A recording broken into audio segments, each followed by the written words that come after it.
All right. Hi.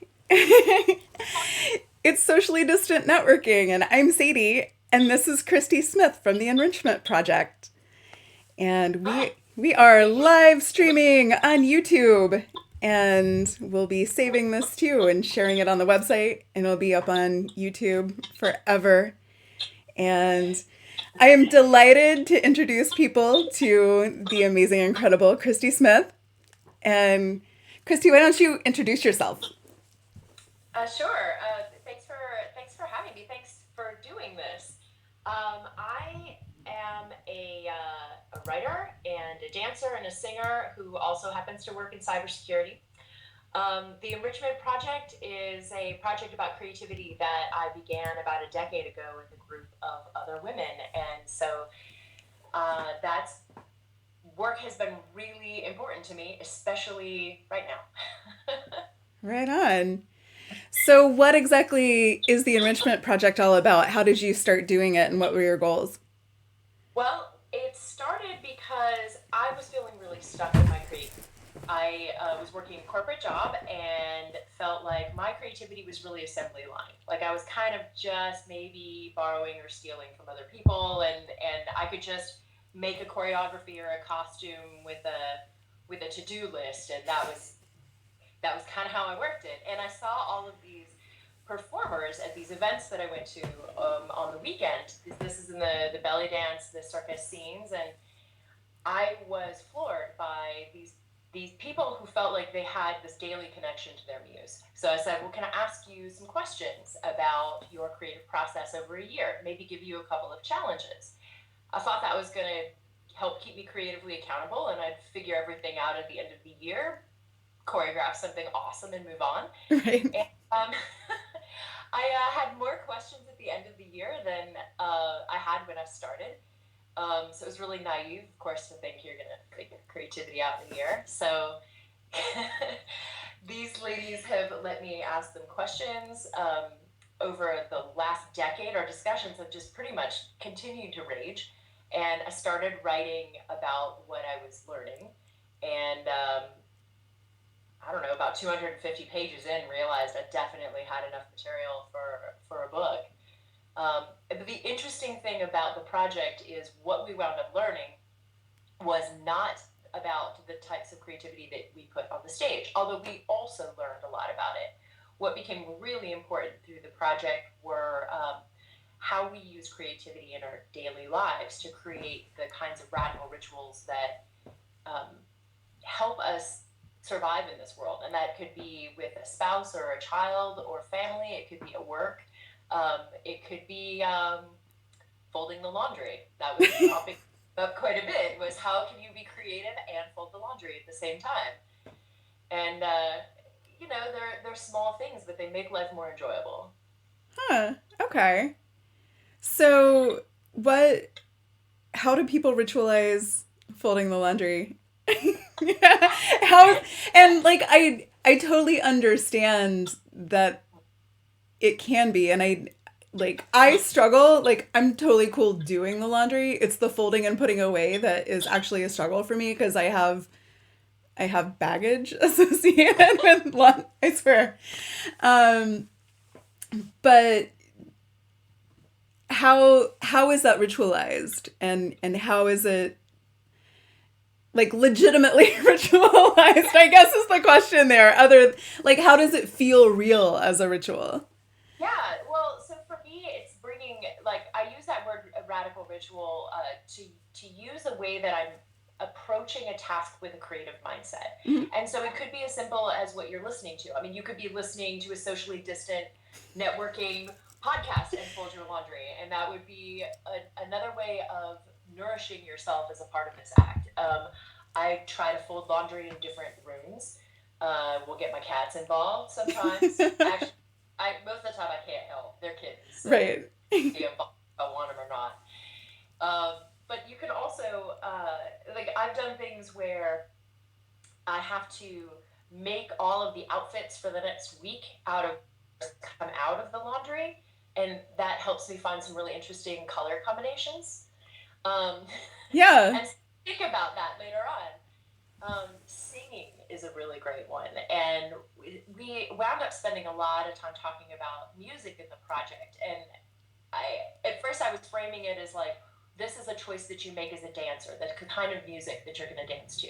Right. But as a lot of these women began making their own music, Majda in particular, who sweet talked me into going to an Arabic singing class, um, we discovered that the ability to make music is very connected to our own voices. And so it doesn't matter if you're singing a Disney song, or if you don't even have to make songs. Like one of the other women in the project, Baraka, she sings like a bird. She imitates all the bird song that she hears. Oh, cool.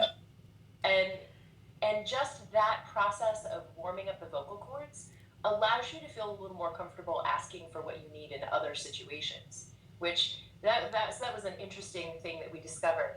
It makes the folding creative, certainly, yeah, but has benefits that last beyond that activity. Cool. That's awesome. So is it the same group of people that you're working with? Is it all women? Yes, it is all women. And it is the same group I originally invited. There were 12 of us, including myself. And then across the course of the project, there were 3 other women who got swept up into the conversations because they were, at the right place at the right time. Mm-hmm. And yeah, we still have various different configurations of enrichment women having, like, I'm having an active conversation with TJ and Brandy right now called Boss Lady Chronicles, about what it's like to be a lady boss in this world. Yeah.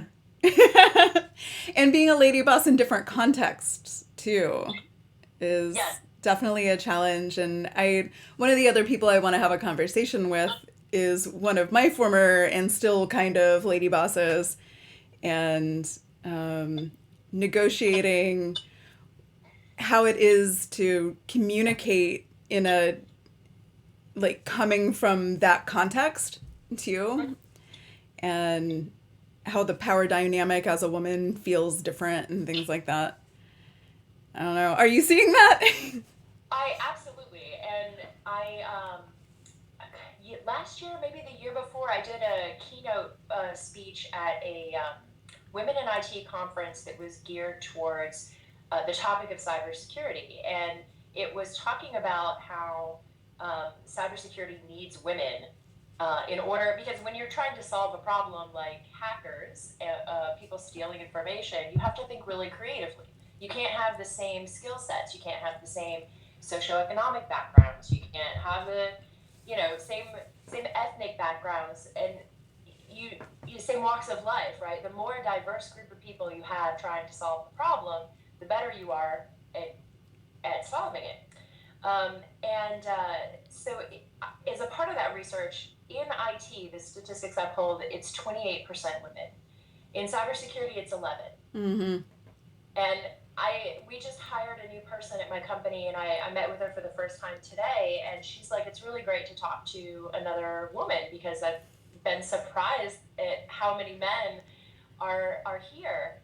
And so we had a very interesting conversation about that, and what it takes to be heard when her job is in market development and in, essentially cold calling and talking to people who are most likely going to be men in particular roles, and how does she claim the authority of speaking in that. So that concept is something that I've actually really worked, like I have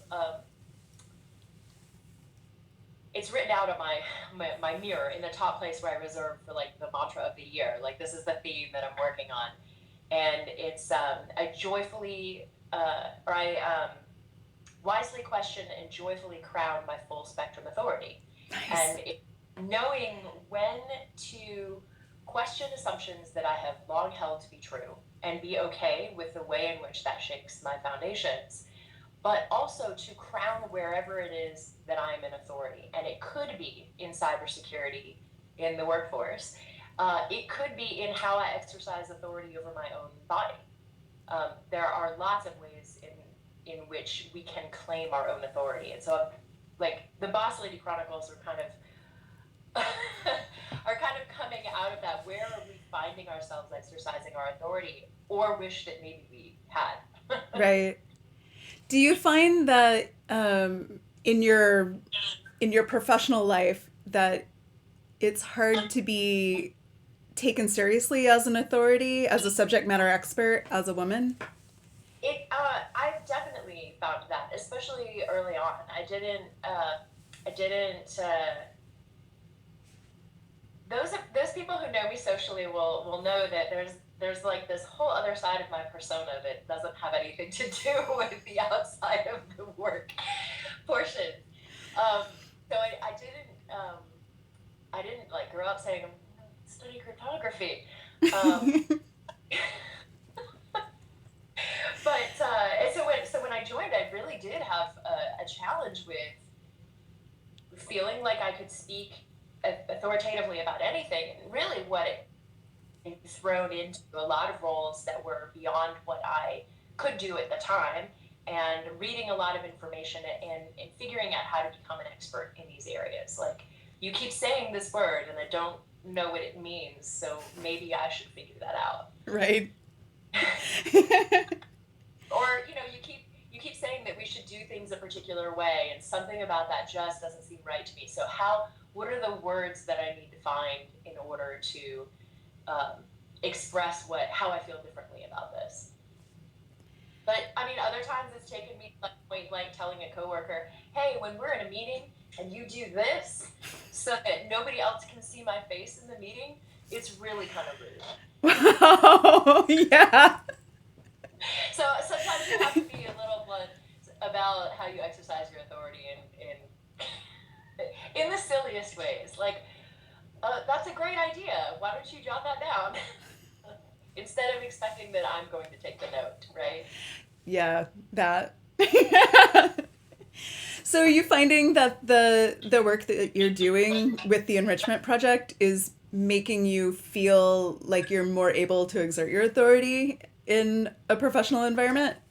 Absolutely. I mean, probably my husband is feeding the cats.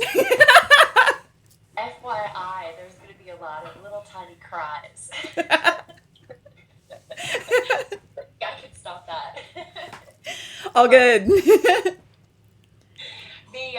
It's absolutely helped with my confidence level.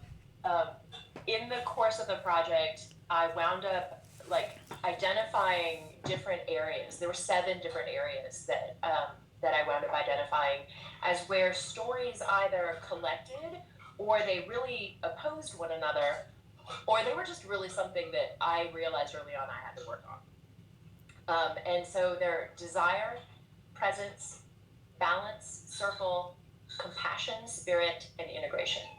And so in the course of working with those, not only have I figured out, like, when I choose one of these, I call them touchstones, and I work with how they're present, but also how they're absent.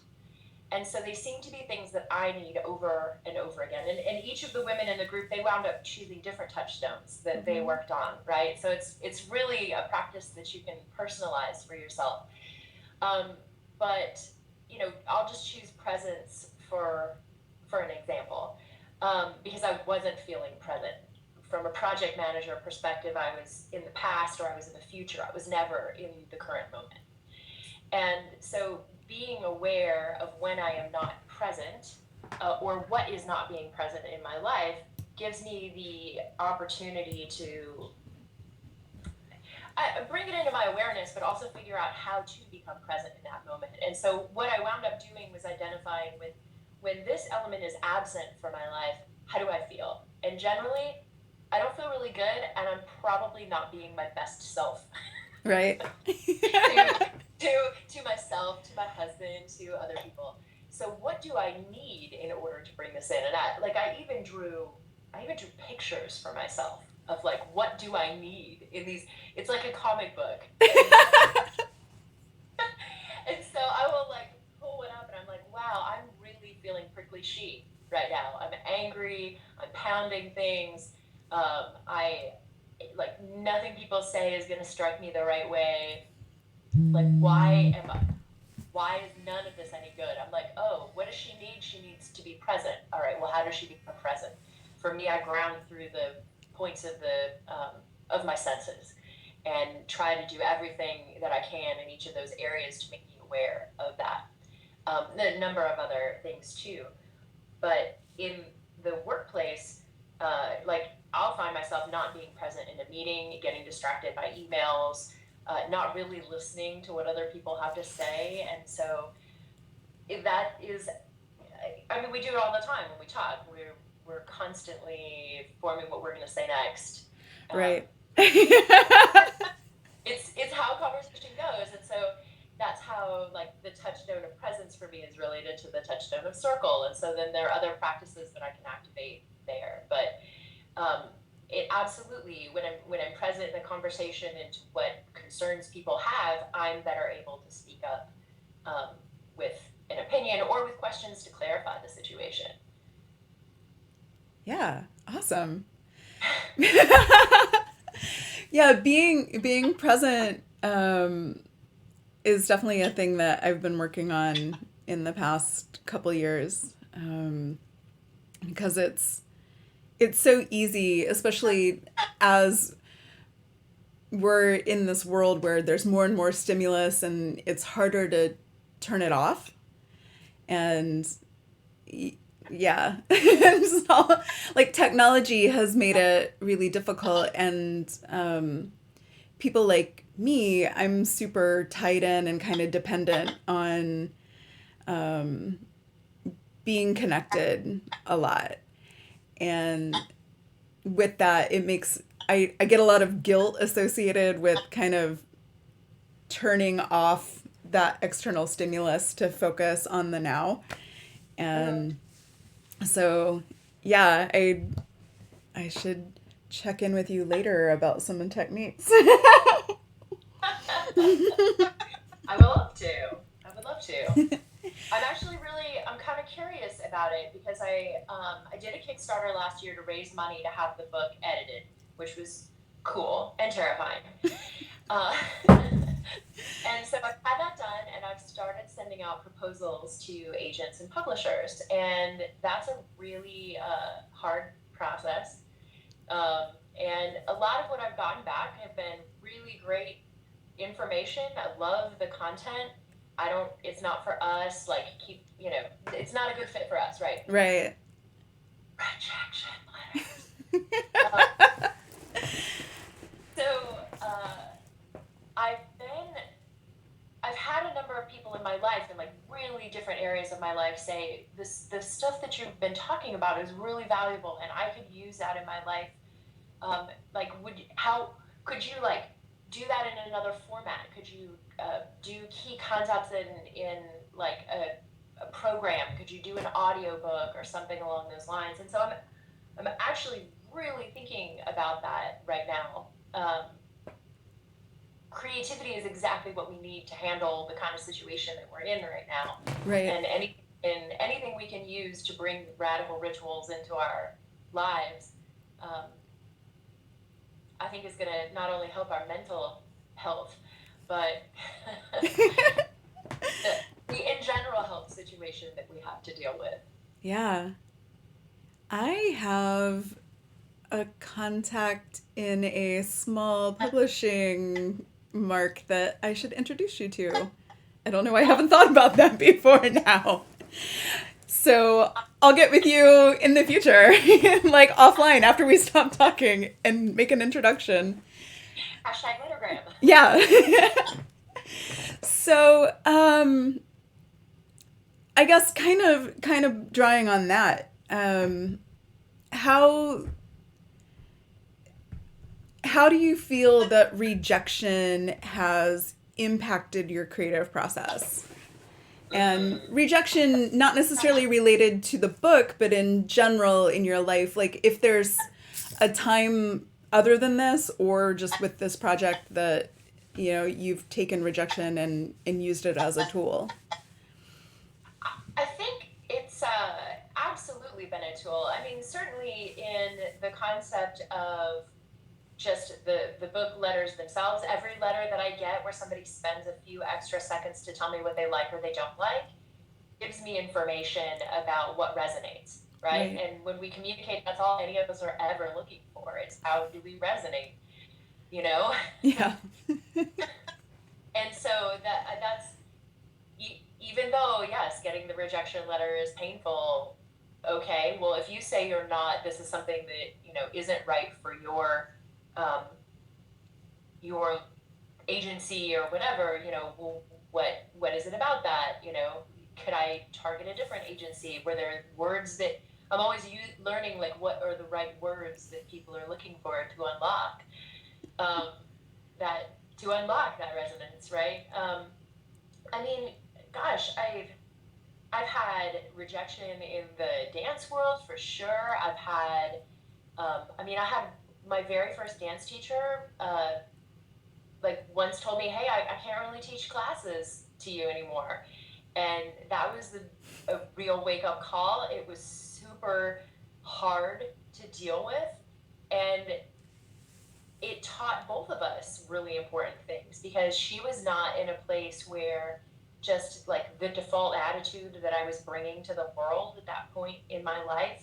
I mean, this has to have been like 2000, has to be 20 years ago at this point in time.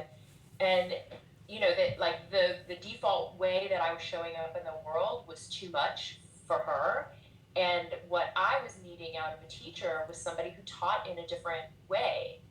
Um, and that doesn't mean that either of us were wrong per se, but that we weren't really a good fit at that point in time. We've since like become really amazing friends, and I contacted her last year and gifted her a tarot reading and said, I just want to connect, and so we spent the whole night together just catching up and kind of talking through that incident as well. And I have to really give her credit for being able to speak up with what her needs were in that moment, as painful as it was for me. And once I was able to get over what felt like rejection and look at maybe what the underlying dynamics of the situation were, I realized that there were other steps that I needed to take to adjust my own satisfaction in the world and not come to somebody else's class and expect that that class was going to fix it for me or be magic, right? Yeah. So, I mean, that was really important for both of us. Yeah, I mean, good question. So you said that you gifted her a tarot reading. So you read tarot? I do. Um, I my grandmother she taught me about palmistry first because that was kind of what we had available. She was always the one to read her horoscope and say, "Oh, Mercury's in retrograde" or "It's a full moon." And she lived with me growing up. She traveled with the Roma in the circus in the 30s, kind of by accident, and like Wow, awesome. she ran away from home and wound up doing being taken in by a group and just like sold tickets and drove trucks. But she picked up some things, and those types of elements of her personality kind of came out with me. She helped raise me while my parents worked, and so that was something tarot was something I really started getting into in high school, but really just kind of for myself. It's only in the last couple of years where I've been doing some shamanic training with a woman named Andy Murphy, rock and roll shaman, out of Awesome. out of Colorado. And I think she told me one time, she was like, you know so much, like, why are you not offering this for other people? And I said, well, because I feel like I'm still a student. And she said, well, you can be both. Yeah, totally. Yeah. And I also have to say, Sadie, that being at Burning Man with you, um, during radical ritual, you notice I've used those words a couple of times, right? So when we built that amazing behind the scenes circus extravaganza, I read tarot. I mean, it Yeah, was like yeah. one night I read tarot for like 5 hours, and the time just never got shorter. But I did this interesting project there where after I read the card for someone, I gave it to them. So it Oh, was the cool. magical tarot deck. And um, that really gave me a lot of confidence and also helped figure out a good structure for the readings, because I would do a reading for someone and they pull the card of the Tower or Death or Ten of Swords. And I would just be, we'd talk about it and I'd say, all right, so it's radical ritual, so let's create a radical ritual for you to work with the energy of the card, and just send them straight out into the desert with the Tower and say good luck with that. And it felt like sending somebody out unprotected, like it's a Yep. lot of lay on somebody at a burn. Um, Everyone was super amazing about it, and I've even had people who've come back to me since those readings, like people who have been in contact with, who have said that reading was important to them. When I started doing the shamanic training, which I kind of fell into by accident, I didn't really know what I was signing up for, and totally not sorry. It's been amazing. But I learned how to put myself into a light trance using a rattle or a drum, and go out and bring back information for a client. And so when we craft an intention together, I'm able to help them kind of crystallize what they're looking for or what their question is into just a few words. And even that process, that distillation, is very important. And I'll take a journey, and then they'll draw a card. And so we'll talk through just the one card, but like at a lot of different levels. And then bring in the shamanic reading to kind of put that into a broader context. And it's just really amazing that I had a client last weekend, maybe, and just amazing conversation, amazing woman. And I had visions of sun and, sun and water and just like brilliance. And of course, the card that she chose was the sun. But I had seen all of that long before the card was even chosen. And it's, but some of the additional things in that journey, like he gave additional context for the situation we were talking about. And so as a part of that process, gifting the card away and talking through how to use that card, whether it feels good or bad or both, usually, Right. how to use that in a creative way to make longer lasting changes in their lives.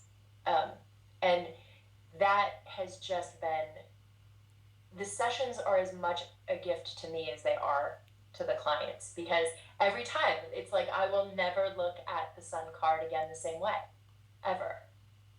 Like it will always have the smile of that woman who's sitting across the screen from me. Yeah, Uh, totally. she's in another state, so I do this remote, and still seems to be just as magical. Do you feel that the reader's energy has as much to do with the card that gets pulled as the person you're reading for? Hmm. Well, I mean, quantum physics would say yes to that question. But I think that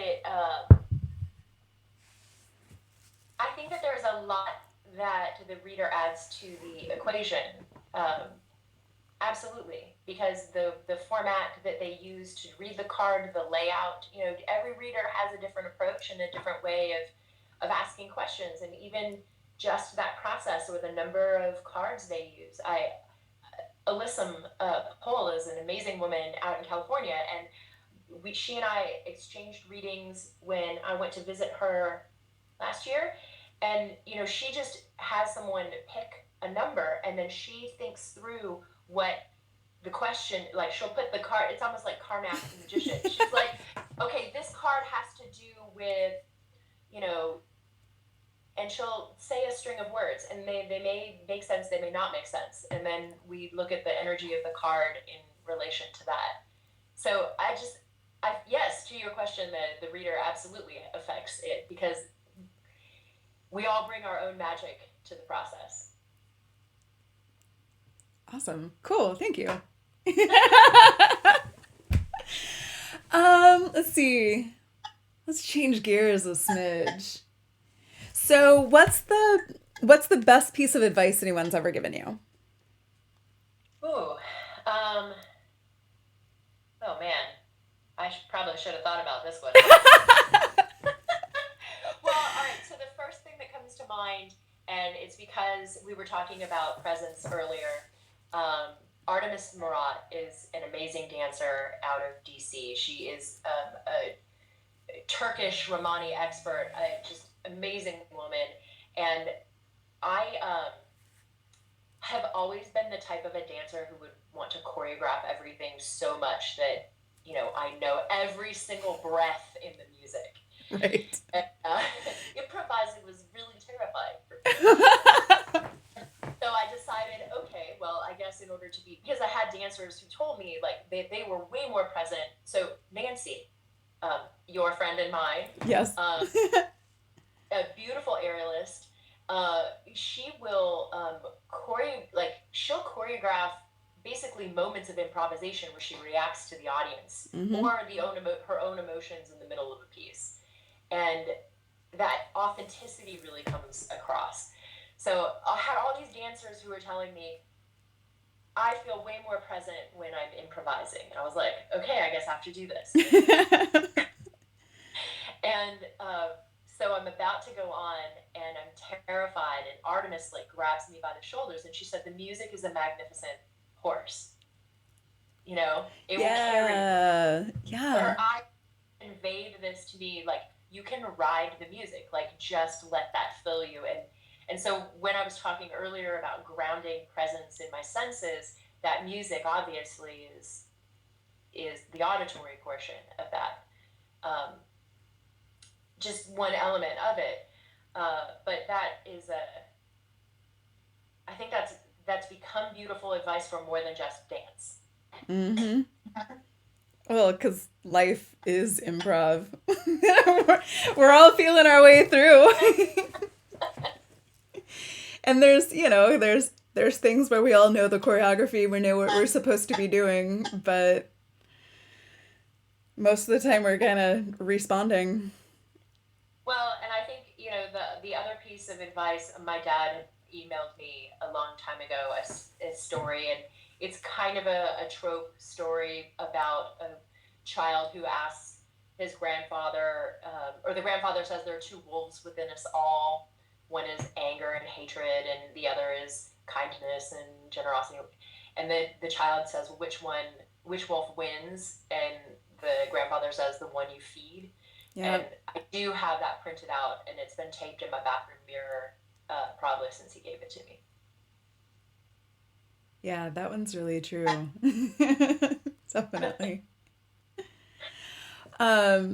Related to that, what's some advice what's a piece of advice that you wish someone had given you that you've learned on your own?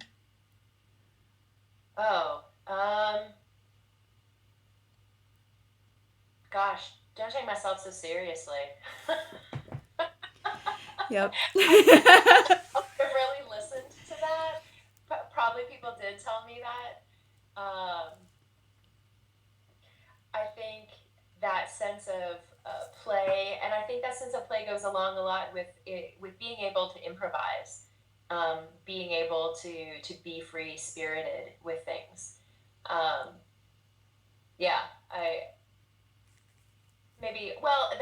And do yoga. I wish somebody had really had me do that a lot earlier.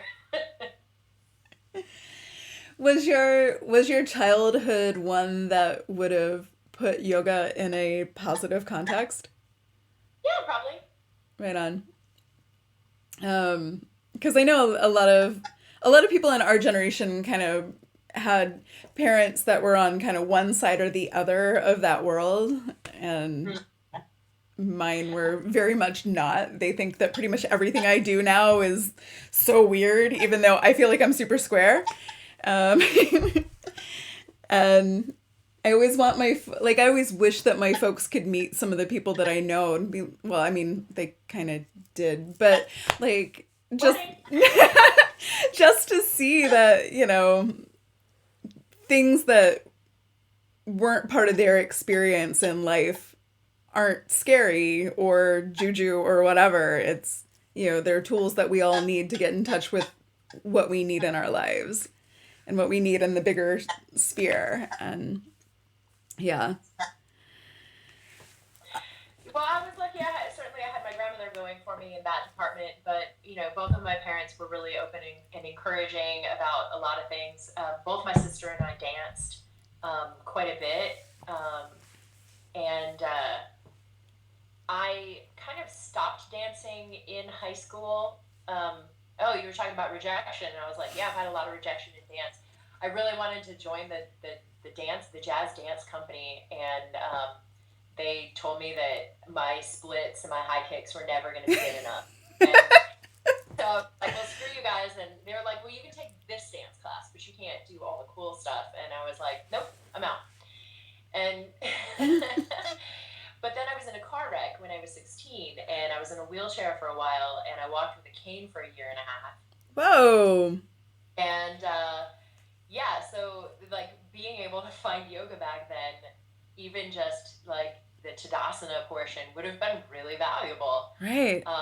I wound up signing up for a ballroom dance class in college to fulfill a PE credit. And I was like, well, maybe this will help my hips feel a little more loose, even, move more fluidly. My movements were still pretty jerky. And yeah, I found myself like standing in front of the mirror trying to do a cha-cha break for hours. And so like dance has kind of always shown up for me in that sense, but yoga just really had it. Ballroom dance was amazing because that's how I met my husband, Doug. Really? He was actually a member of the same ballroom performance group as me, just not at the same time. So we met after he graduated at a salsa club in Atlanta that doesn't exist anymore. And yeah, and then when he became a chef, I wound up signing up for belly dance classes because I needed to just keep moving. Hold on a second. Do we get a cat? We do. This is Bill Purry. Oh, hi, Bill Purry. Say hello. Bill is chill. His sister Danger Mouse, not so chill. So, knowing you and having met you after you were very, very far along in your belly dance experience, it feels like it's very intuitive to you and very much a part of like what you were meant to be.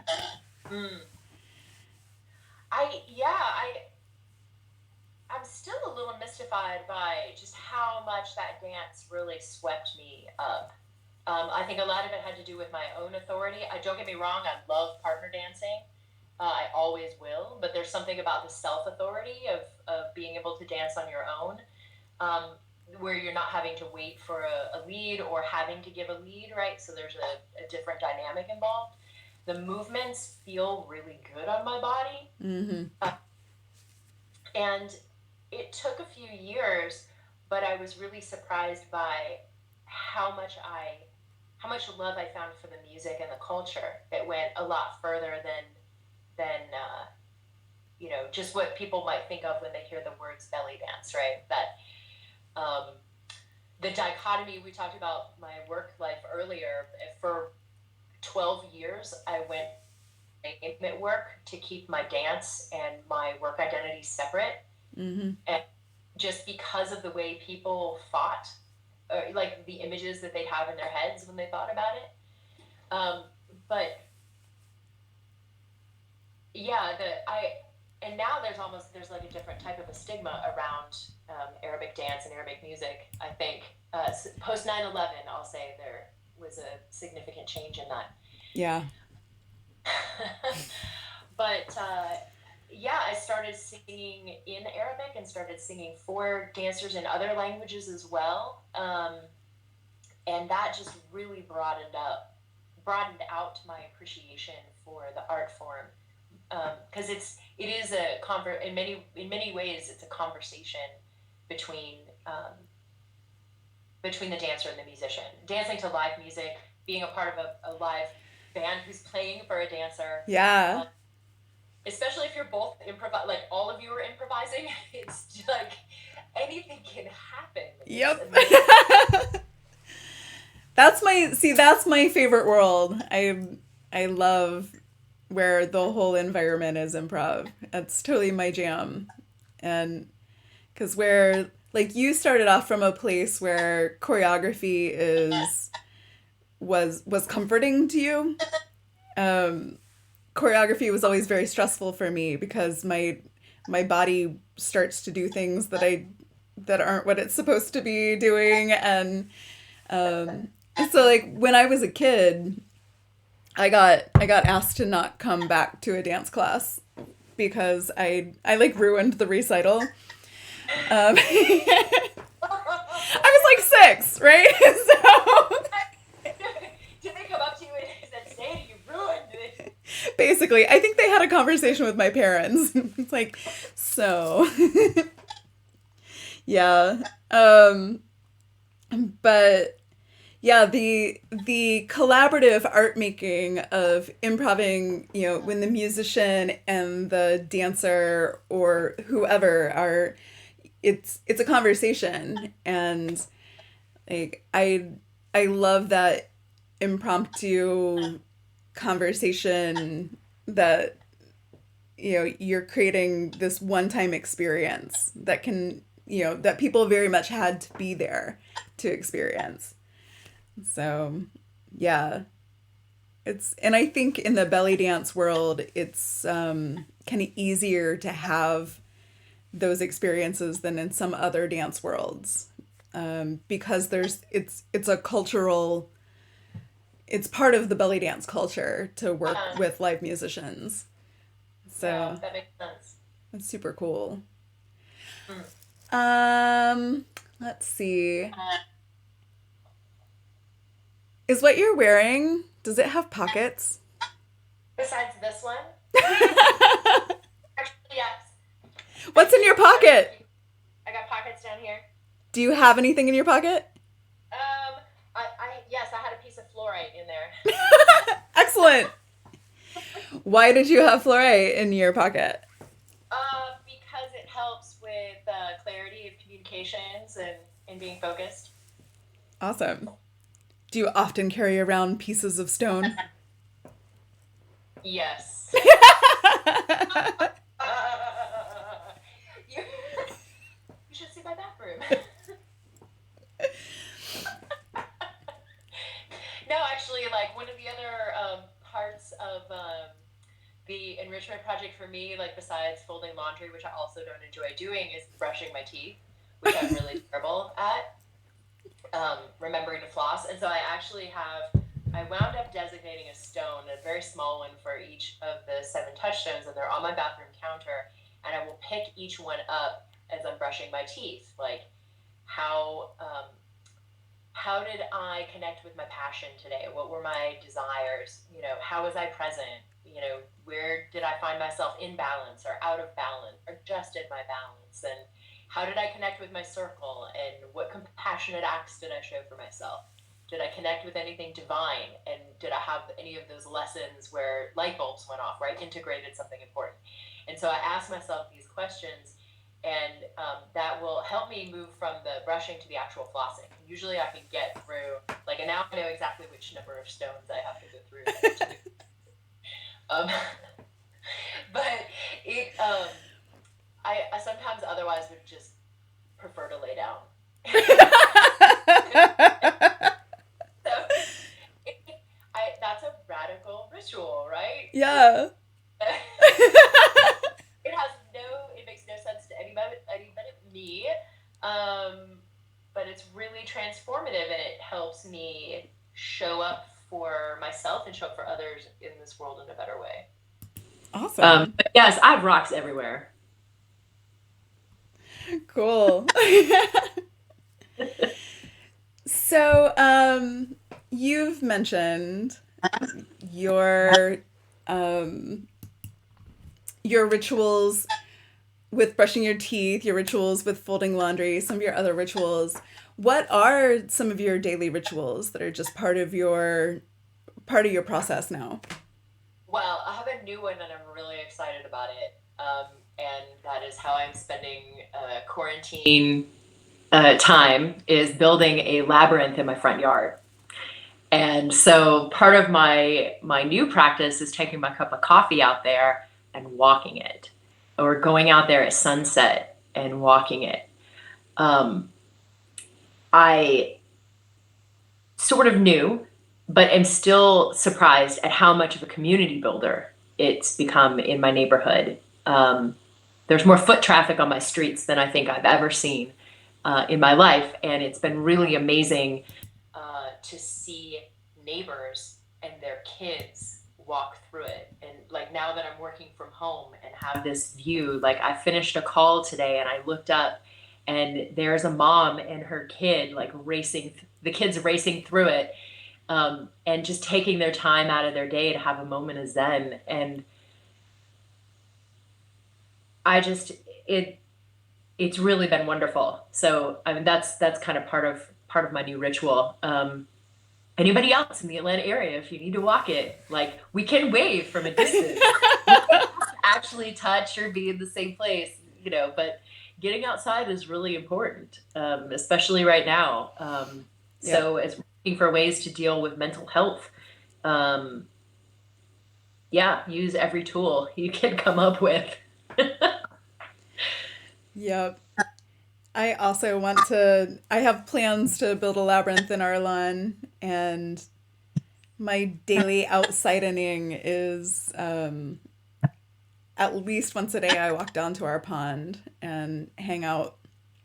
And that's definitely my comfort and my like centering and grounding and when the day gets crazy. And so it feels sort of ritualistic because it is like going down a hill and then I come back up the hill to get back into like the real world or whatever. So, yeah, I kind of can't wait to have a labyrinth as well. So- Let me know because I now that I've figured it out. I have the stakes now. I get the process of how they go together, and it's funny. Like nobody, my neighbors, like nobody could quite figure out what I was doing. I mean, I'm like I'm building a labyrinth, and they're like, "That's great. I don't understand how this is happening." Because I had a chopstick and then a piece of yarn, and I tied little charms to. I figured out the path widths were going to be 20 inches. So, like, you have a big, beautiful property, you can make a giant one. So, um, you could get bigger than the 20 inches. And then, so you have places that you have somebody else pull them out and you put stakes in, and the stakes have numbers, and then you use them to connect the bricks or whatever it is you're using to make the pathways. But yeah, I'd be happy to help you out with it. The whole process was a ritual in and of itself, right? Because I figured out our doorway faces due south, so I had a compass out to get the lines right, and so the sun makes a perfect arc across the top of it. I couldn't be happier. I still have a lot of work left. We're digging a trench, and I've got about half of it left to dig and sleepers in. About 450 feet worth of path. wow. I guess of borders, I guess is the right way to say it. Mm-hmm. And you're documenting it on Instagram, I and it's also on the website, right? It is true. So enrichment-project.com is the website, and the Enrichment Project is the Instagram. And so I think it's probably the most ambitious lifelong gardening project that I will ever started. Now I'm like, oh, I need some sort of column in the middle and maybe like a box where people could put rocks in or leave things or whatever. And I need a bench to the side so Yep. people can play before they go in. Because it has seven. The one I did is a classical seven circuit labyrinth. It's left-handed, by the way. Um, Are you left-handed? I am. And so with seven circuits, like seven chakras, I have seven touchstones coincidentally, so I can think of each one. There's a way that you can go through reflection, release, receiving, and resolution, like four different stages of walking. So there's ways that I'm kind of building that into my practice. But even when it's raining, you can take a picture of a labyrinth. Like you can print one off on your computer and you can actually just trace it with your fingers. And a lot of it is the same benefit too. Mm-hmm. Awesome. Yeah, labyrinths are, they're so interesting, and it's also interesting to me how people from different belief systems and different backgrounds have utilized that like walking meditation as a part of their practice. You know, their Chartres Cathedral has a beautiful labyrinth, and it's I feel like they're um, present in lots of different lineages. They are. Jai McClure in Tennessee did an event last year called Resonance, and it was held at this beautiful property. And she had me come and share some skills there. And I taught a labyrinth workshop. They have one on property, and so I did a lot of research into them. And like the earliest ones are spirals, and you found them in India, and they were defensive structures. So people would fight. So they'd have the back of the labyrinth, the back of the spiral to them, so people couldn't sneak up on them. And you found them in like the coastlines of Norway and like Scandinavia, and they believed that they were like shrines to fishing deities, possibly. But then you see the how they've been used differently, and the different patterns. Yet they all seem to have something very similar. I found a lot of people get labyrinth and mazes confused. Right. Probably because of the movie, which, I mean, David Bowie, you're not going to be wrong with it, except the fact that the maze is cool. Like, the maze is the maze gets you deliberately lost. Right. And the labyrinth is a pattern. It feels sometimes like you're lost because you go really far out from the center and really close and then really far out again. And all of a sudden you find yourself in the middle and you're like, wait, what just happened? They're unicursal, which means they have one way in and one way out. You actually can't get lost except really in your own head. Right. And that's what makes them really good for walking meditations, as you said. Sweet. Let's see. So Keith and Lee have been commenting, so we should give them a hello. I can't see any of those. I can. Fantastic. Hi.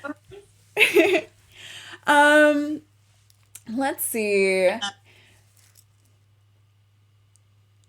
Some sort of ridiculous stuff to wrap up with. What was the first concert you ever went to? Ooh, it was probably locally. I grew up in Hawaii, so it was probably like just a local Hawaiian band. My dad ran hotels, and so it would have been something like Society of Seven, maybe. But like the first band that probably people would know would be Lionel Richie. He did an arena show at Blaisdell. So that was probably it. Awesome. Sure. Oh, Monet also said that she didn't know that they could comment. So hi, Monet. Oh, Monet. And oh wait, Keith said that Daedalus invented the labyrinth, at least in myth.